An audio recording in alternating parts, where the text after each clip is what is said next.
میں مارکیٹ کسی کام سے گیا تھا، لیکن کچھ ہی دیر بعد بے خیالی میں میرے قدم ایک دوست کی کپڑے والی شاپ کی جانب اٹھ گئے۔ شاپ یہ دوست خود موجود تھا اور اس کے سیلز مین 2-3 کسٹمر کو کپڑے دکھا رہے تھے۔ میں دوست کے ساتھ خوش گپیوں میں مصروف تھا کہ اچانک میری نظر ایک مرد اور ایک خاتون پر پڑی، جن کے ساتھ 2 بچے ظاہری حالت سے انتہائی غریب لگ رہے تھے۔ میلے کچیلے کپڑے، وہ بھی لگتا تھا بہت پرانے ہیں۔ سیلز مین ان کو انتہائی ہلکے درجے کے لیلن کے سوٹ دکھا رہا تھا۔ خاتون ادھر ادھر سے سوٹ پلٹ کے دیکھ رہی تھی، لیکن اسے پسند نہیں آ رہے تھے۔ اس کا چہرہ بتا رہا تھا کہ وہ کچھ بول ہی نہیں پا رہی۔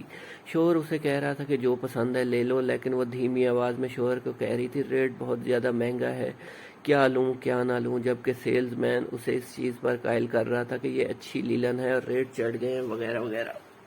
ان کی حالت اور گفتگو نے دل چیر دیا۔ میں نے چپ چاپ پرس نکالا اور دوست کی ہتھیلی پہ چھپا کے پیسے رکھے اور کہا کہ جو سوٹ میں اپنی سسٹر اور بھانجیوں کے لیے لے کر گیا تھا، وہ زنانہ سوٹ اور مردانہ سوٹ ان کو دے دینا۔ یہ کہہ کر میں وہاں رکا نہیں۔ میں ان کو نہیں جانتا تھا کون ہے، بس دل میں سکون اتر آیا اور بے خیالی میں دوست کی شاپ پہ جانے کا مطلب بھی سمجھ آیا۔ کبھی کبھی اس طرح کی چھپی ہوئی نیکیاں بھی کر لیا کریں صاحب، اور دکاندار حضرات پلیز جو اس طرح کے لوگ آتے ہیں ان سے منافع نہ لیا کریں اور ان کو اچھے کپڑے دیا کریں۔ غریب ہو یا امیر، دل تو سب میں ایک جیسا ہی ہوتا ہے۔ دعا ہے اللہ تعالیٰ سب کی مشکلیں آسان فرمائے۔